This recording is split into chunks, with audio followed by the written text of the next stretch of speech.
back to my film and TV channel. You're all staying safe and well. Yes, this has been out on HBO, what we're looking at today, but it's just literally came out the day after I went away on holiday a couple of weeks ago on ITVX. So I've caught up with it. It's something called Love and Death. So we're going to have a look at that today, a 7-episode. Do you call it mini-series? Well, a series anyway. It's only a one-off. There won't be any sequels to this one, so we'll have a look at Love and Death today. Please, if you're new to the channel, push that subscribe button, push the bell notifications, everything film and TV, of course, information vlogs, reviews like this, lots of different things. So spread the word, guys. We're much appreciated. Even give us a little like as well. Very appreciated. Yes, 7 episodes, about 45 to 50 minutes on average. And it's a biographical crime drama. Directed by Leslie Linkett Glatter and Clark Johnson, written by David E. Kelly, and this did premiere back in April, yes, April the 27th on HBO Max. It's something I don't have, so I didn't see it on there at the time. And of course is now available on ITVX. As I said, it did start on there, or all episodes are available on there as from the 7th of September. So I'm recording this on the 22nd of September 2023. So as I said, we've been away. It was a couple of weeks, but I managed to get on it. And yeah, I don't know what's going on, but I could watch ITVX on my Fire Stick, and I couldnn't do that a couple of months ago. So it's not great. It kept pausing at times, but I don't know if they've altered how they do things on ITVX. I couldn't play it on my smart TV because it was old, and I couldn't play it on my Fire Stick, but obviously I could, so I'm a bit confused, but hey, we're not worried about that. I got to watch it, simple as that. What's it about? Well, it's based on the true story of Candy Montgomery, or Candice Montgomery, I think is the full name, a housewife from Wiley, Texas. It centres around her. She's living a sort of stereotypical housewife's lifestyle in the late 70s. Yes, more of that in a moment. Very meaningful to me, the late 70s. I know I don't look that old, but it is. She has to go before a jury after an affair with her friend from church leads to a killing. Yes, well, it's a murder. The scores on the doors, what are people thinking? Well, Rotten Tomatoes, 61% positivity, which is okay based on 44 critics, an average rating of 6.5 out of 10.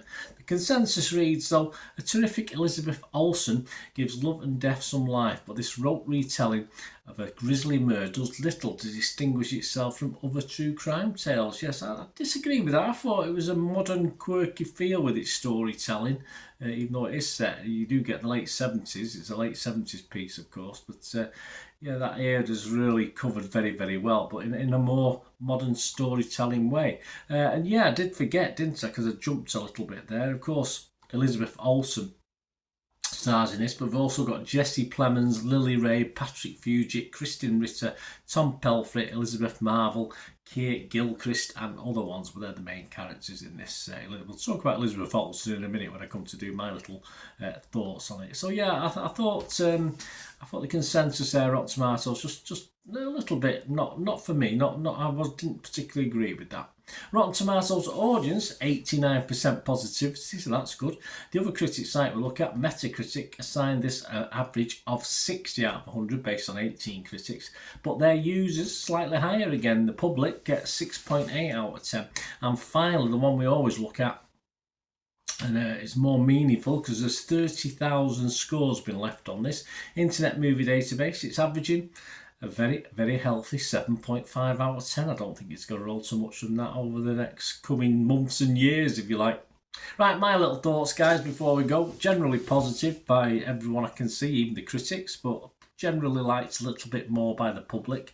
Okay, this is possibly the main criticism I've seen in other places, is that it's probably a couple of episodes too long. 7 episodes, perhaps just a little bit. I thought 4 or 5 probably would have been ideal. But I did really like the style of it. I enjoyed watching it, even though at times it was a little bit, let's say, a little bit slow. I think that's the word we can use. But some good characters, and I found characters quite likeable and annoying, but not in a bad way. Annoying in a good way, where you just think, oh, I want them to get their comeuppance or whatever. But yeah, it's equally investable and annoying, but not in a bad way. And as we mentioned, the lady Elizabeth Olsen, I mean, all the more watchable for her. I think if it had been anyone else, it might not have been as appealing, but Elizabeth Olsen carries this for me. I think she does a great job in this 7-episode story. And also, what helped me, and I think it might have been a lower score. I'm not too sure. I didn't know the story. I didn't know the original story, the true life crime.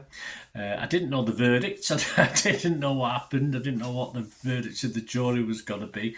So I think that sort of helped me and thoroughly entertained me as well. Although it may have just lost slightly if I had known, but I doubt it because, as I said, Elizabeth Olsen. I'll just mention those two words. That's probably what kept me going anyway.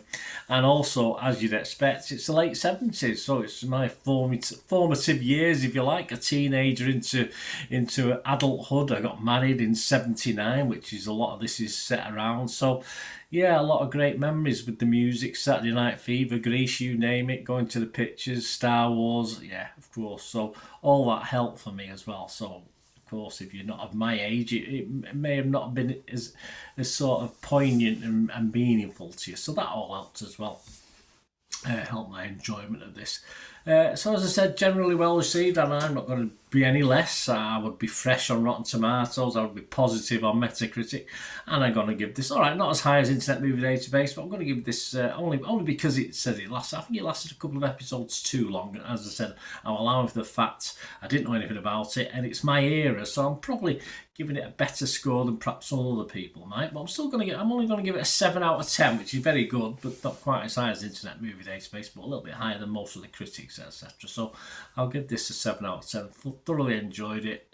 Very entertaining. Knew very little about when I started to watch it. It was only by about when I got part way through the first episode, I somehow read something of what had happened and what there was a crime committed. I'm obviously loving it. It was called Love and Death, but I thought, well, I didn't actually know much about it as far as what happened. So, as I say, so that didn't ruin it for me. I just enjoyed it because I didn't think it was going that way from the start. It didn't look. It just looked like a family drama with what goes on in families in normal life. But hey, there you go.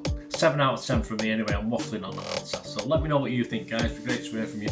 Please let me know your scores. So we meet again. Last one thing, don't I? Please stay safe, everyone.